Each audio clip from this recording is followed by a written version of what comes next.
I think the world of Tinder for an average-looking girl is different than the world of Tinder for an average-looking guy, because I'm remarkably average. And my girlfriend pretty much does the same thing. So one day I left my phone at my friend's house, and he switched my online profile from straight to gay. And in 3 months as a straight man on Tinder, nobody messaged me back.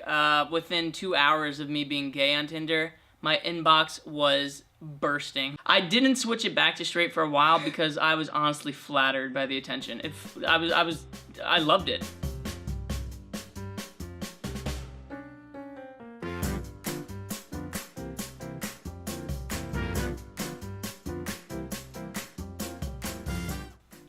Do I like tattoos? Yes. I do not have any tattoos, but I kind of want one. I love tattoos. I only have one, but I love tattoos and people that have them on their bodies. I think it's nice and sexy. I personally am petrified of needles, and like, yeah, I understand that like after 3 hours of bleeding out, you'll never have to tell somebody what your astrological sign is ever again. I have one here. This one goes all the way to my back. I have one on my hip. I have another one on my back. Which is not to say that I don't sometimes judge other people's tattoo choices negatively, but you do you. What actor would play me in the movie of my life? Oh, okay. That is really hard. Bernadette Peters. Pretty much. She's the only one. Nicole Kidman, who I'd love because like her torso is the length of my legs. In second grade, a girl named Melanie told me on the playground that I look like a fat version of Emilio Estevez, but he's kind of aged out of playing me. Personally, I think Aaron Paul would do really well. Someone actually compared me to Aaron Paul a couple weeks ago, and not a fat one, which was very nice. Maybe Thora Birch is one. Her parents were in porn. Producing porn or like in porn? I think both. Whoa. When I was younger, my friend used to tell me I look like Val Kilmer. I don't necessarily agree with any of these assessments. This year, I was walking down the street in Hell's Kitchen, and a woman ran out of a restaurant and started screaming Joaquin Phoenix at me and like did not believe. I was like, no. She's like, no, Joaquin Phoenix. Joaquin Phoenix. Would you ever consider having sex in a church? I mean, sure. I mean, yeah. Why not? I mean, if... Yeah. Sorry, Mom and Dad. Done it plenty of other places. I'm not a church. Married, so we can't frown on it. I think in the basement. Like, not in the sanctuary. I feel like that's like a holy place. That's not a euphemism, what you just said. What? What should be done with my body after I die? I would like to be cremated. Thank you for asking. Something ecologically sound. I'm not really sure if I want to be cremated or buried or, you know, put in a pod and turned into a tree. Ooh. I'm not really like that religious, and I feel like any aspect of my spirituality or whatever probably comes more from like quantum physics, and that whole idea is like you just pass on to another dimension when you die, so like who cares about your this dimensional body. Actually, I want to be a pharaoh.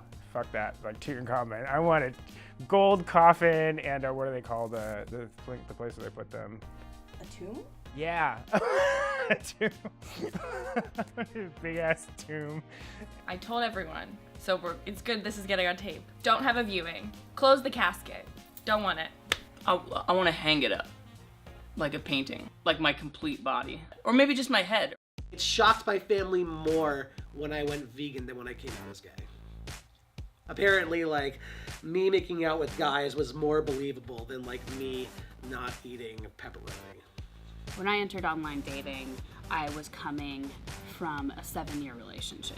I remember telling myself that I needed to redefine the word love and what it meant to me, because the definition that I had of love was causing me pain. It was hurting. And so I went into online dating expecting to change my definition of love. So I went in for like polygamous relationships. I went in for open relationships, closed relationships. I went in for just a lot of just boning, because, you know, at the end of a 7-year-long relationship, that's pretty bad. There's not a whole lot of boning that happens. I don't believe that sex needs to be that complicated. We're on an app where, sure, if you get a date out of it, cool, there's a date, but like predominantly, people use it for sex. right? And if you can hook up, great for you. And if not, okay, well that sucks. But unfortunately, it's usually in the well that sucks category for me, because people just waste time and they're going on about photos or like not getting back to you. If I want to have my mind fucked badly, I'll get on Grindr. If I just want to know that, like, I don't know, I exist in a Logan's Run sort of world where I'm only a number, then I'll get on Tinder. I would overall describe my experience online dating as generally positive, certainly less negative than most experiences that I have heard about. At worst, time consuming and energy consuming, and at best, like some great. I did not go on any great dates except for with the person that is now my fiance. So, ups and downs, but not terrible. There was one instance where I did meet a guy who, like, he was great. We made out on the first day. Like, we went from one bar to the next. I think we didn't even, part ways until, 4 a.m. But there's so many different people, messaging you, and they all look hot in our stupid profile picture. Granted, this guy, he also did not look like his profile picture. That was, years ago, and he was way more fit. Neither of us reached out to each other, not because we weren't interested in hanging out with each other again, but there was so much more to see, oh, it might be better, and then you end up kind of losing sight of the person that that you could have maybe taken the time and effort to pursue, if that makes sense. On Bumble, actually. This was on Bumble.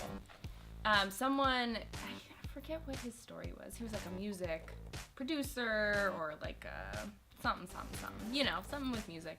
And he sent me the music he made, and I was like, oh, he's, sharing his work with me and blah, blah, blah. And then there was just no contact. I was like, nah, okay, we're done now. Got ghosted.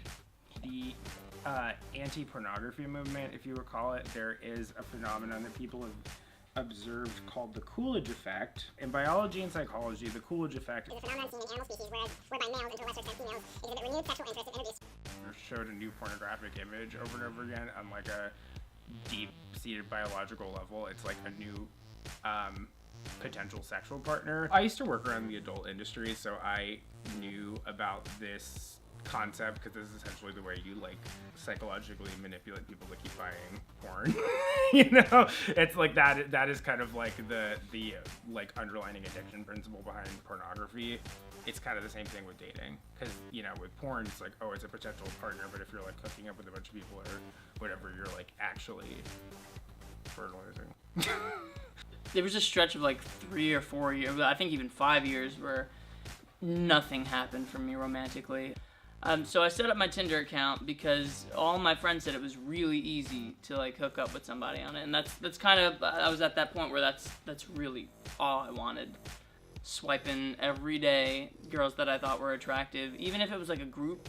I'd never checked the profiles. I never did. I went off the pictures. A lot of girls have pictures with groups of girls, and it's tough to pick them out. So my rule of thumb was if I think they're all attractive, if I would sleep with all of them, I'll swipe it. I have matched with hundreds of people, but I think that people who use Tinder, I think that they just want to rack up the matches. Look at how many people like me, and it's annoying. Do you know how many conversations I've initiated? Do you know how many hours of my life have been lost? We must be kind to each other, in some way. Dude, we're not a match, but it was really cool chilling with you and talking with you even though we didn't meet. It's a tool. And it's there, and it exists, and you can use it as much or as little as you like. To a certain degree, you have if you can take the power of it, you can use it as a tool instead of feeling like it's something that weighing you down. I would give OKCupid the credit for providing the vehicle to meet my husband, but I give him full credit for us meeting. He had a really great message, and for any women out there that have been online dating, and for men too, I feel bad for men on online sites, to be honest, but his message was it was a lot of luck, a bit of OKCupid providing the website, and a lot my husband.